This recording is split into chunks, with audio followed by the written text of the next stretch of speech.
Putin spent Christmas at a secret military base surrounded by GRU officers.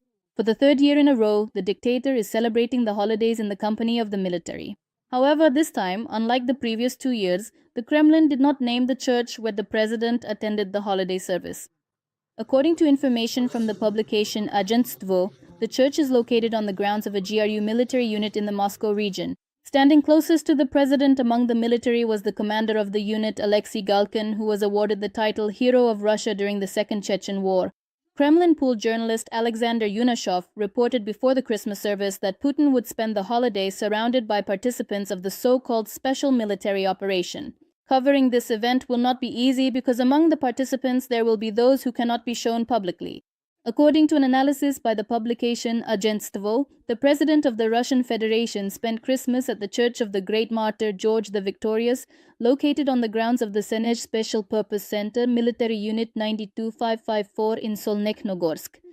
According to the Pilgrim's Alphabet Project, in 2017, the idea to build a church here was approved by Defense Minister Sergei Shoigu.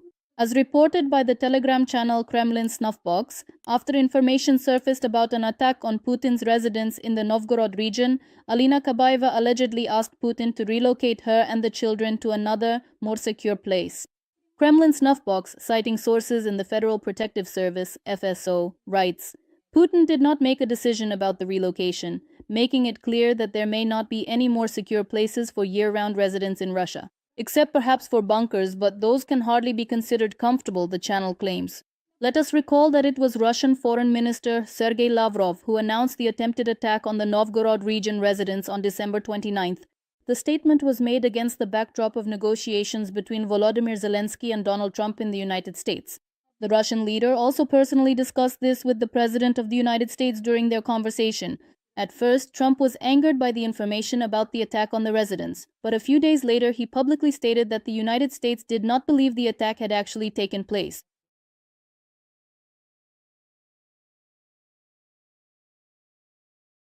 The opposing country, their foreign patrons, they will refuse to have a substantive conversation. Russia will achieve the liberation of its historical lands by military means. Putin, who has lost his mind, has decided to fight until the complete end of Russia. Putin, in principle, has already been defeated in the war, back in April 2022, when he failed to take Kiev and his blitzkrieg collapsed.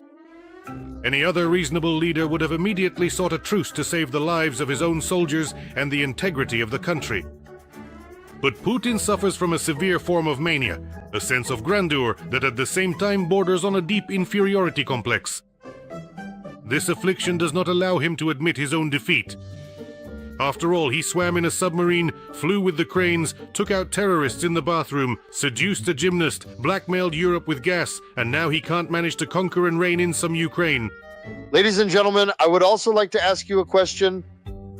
What are Odessa and Mykolaiv somehow being left out of the equation? Why haven't we blocked them yet? Answer me, will you?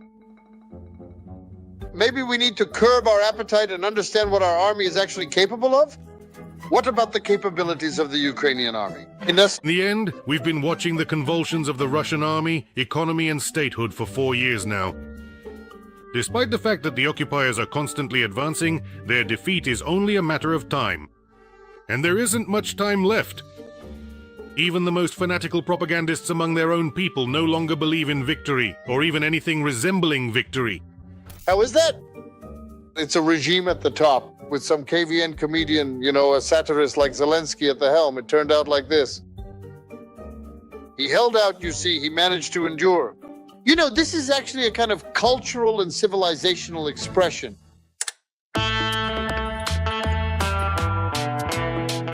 For good reason. Right now, Putin is trying, with Trump's help, to push through a diplomatic capitulation of Ukraine. Because there is no chance from a military standpoint. Even his Botox-filled brain understands that. If the adventure with the Kremlin's peace plan fails, and it will, then Putin and his inner circle will urgently, they'll need to look for a backup airfield to escape from an international tribunal or their own enraged population. After the defeat, the people will wake up from their propaganda-induced coma and demand retribution against their former bald idol who plunged the country into poverty, ruin, and international isolation. Even though he promised greatness, a Russian world from Kamchatka to Lisbon, and as a bonus, to take revenge on the Pechenegs. Our country has gone through serious trials more than once. It was tormented by the Pechenegs and by the Polovtsians too. Russia overcame all of them. Why did they even let him out of the hospital? It's no wonder that now Putin is especially actively preparing the ground for retreat. Or rather, for escape. According to the latest data and satellite images, North Korea is hastily building 3 luxurious mansions at once, on the grounds of the Kemsusan guest complex in Pyongyang. Each of the mansions covers about 13,000 square meters. The facilities are being prepared to receive high-ranking foreign leaders, or one particular not-quite leader. There is reason to believe that this is the hideout where Putin plans to take refuge after the war and fleeing Russia. And North Korea is a genuine partner, a true friend. And over there, it's a real celebration. So what actually happened? Why did Putin need to go to North Korea? Right now, the war is taking such a turn that a Russian defeat is entirely possible. And the territory will be occupied. Ukrainian troops will enter Moscow, and they'll even be welcomed with bread and salt, just like it was with Prigozhin. And then, who knows, maybe they'll go as far as the Urals. And Putin understands this. And Putin went to North Korea to check out some living space for himself. interestingly, alongside the construction of mansions, they're also building a cemetery and a museum for North Korean soldiers who died in the war against Ukraine. Knowing dictators' love for symbolism, we can conclude that the residence is indeed being prepared for Russians. Lately, Putin and Kim Jong-un have grown very close, just like Hitler and Mussolini. And taking refuge in North Korea seems like the most obvious option, but it's not the only one. There's also China. Beijing would never hand Putin over to Ukraine or the International Court, and would even allow him to transfer some of his savings.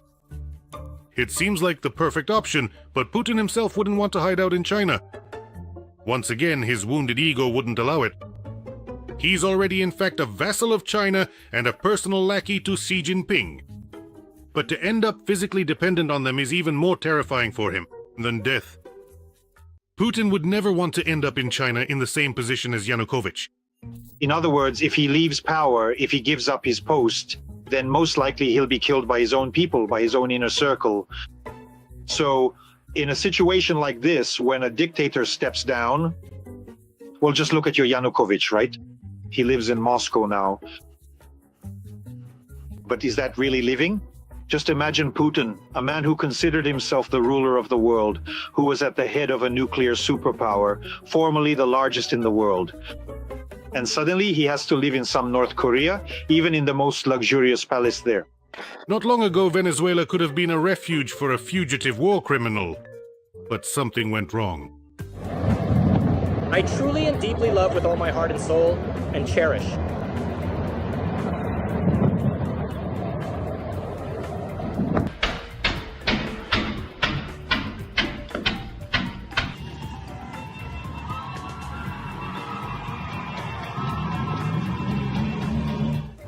The distinct aroma of napalm in the morning. There are still two options left in South America. One is exotic and the other is humiliating. The exotic option is to lie low in Nicaragua. There, a marginal regime rules, which exists solely thanks to financial handouts from Moscow. Everything is run by the local version of Lukashenko, Daniel Ortega.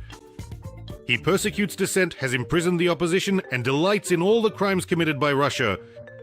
Nicaragua is one of the few countries that recognize Crimea as Russian.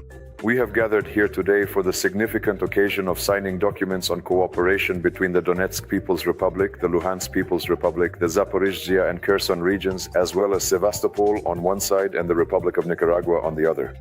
And also President Ortega and his vice president, who is also his wife, Oh, how convenient. openly supported Russia's full-scale invasion. They told Ukraine that they recognize all the occupied territories.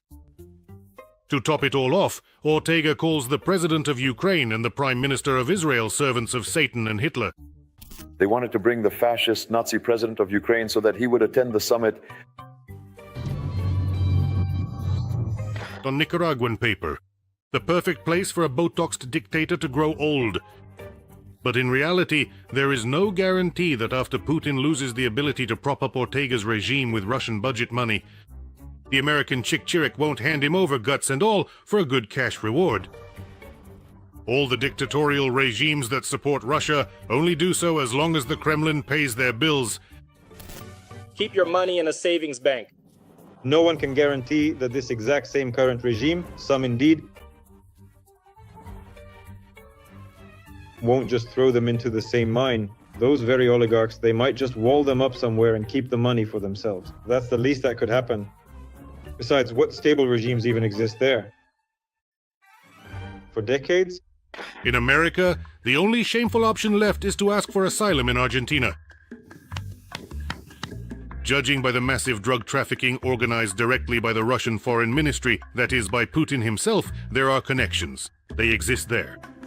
But there's a risk that the loyal population of the swamps, the ultra-patriots and various we-can-do-anything types, the loyalists won't survive it if their great geostrategist follows the path of the fleeing Nazis of the Third Reich. Well, there is. After all, Argentina is a place where many people have hidden, and by and large, many have actually managed to hide. But it's not all so rosy. There are some nuances. He isn't exactly being awaited there with open arms. Because at the first request from the Americans, I think they will hand him over.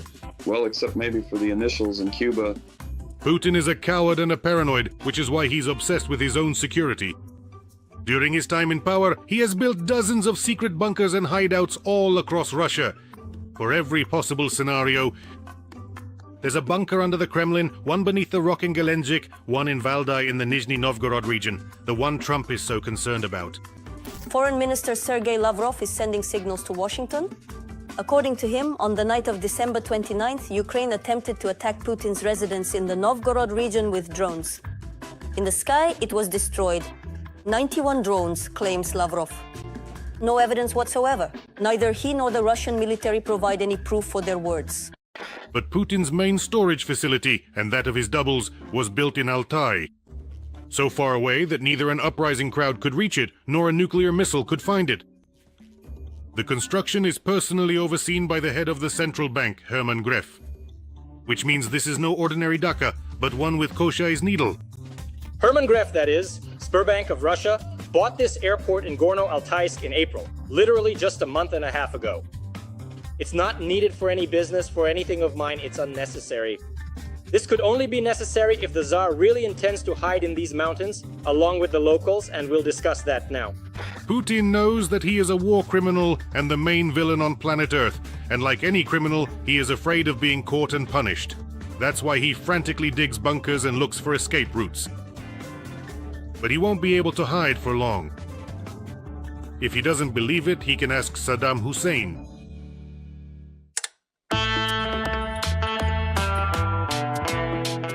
I want to remind you that this video was created for entertainment purposes and contains elements of satire and irony. All facts and events are presented in a hyperbolized or exaggerated form. This is done to create a comedic or dramatic effect. We do not aim to mislead, but simply focus on humor. Please take this with a smile.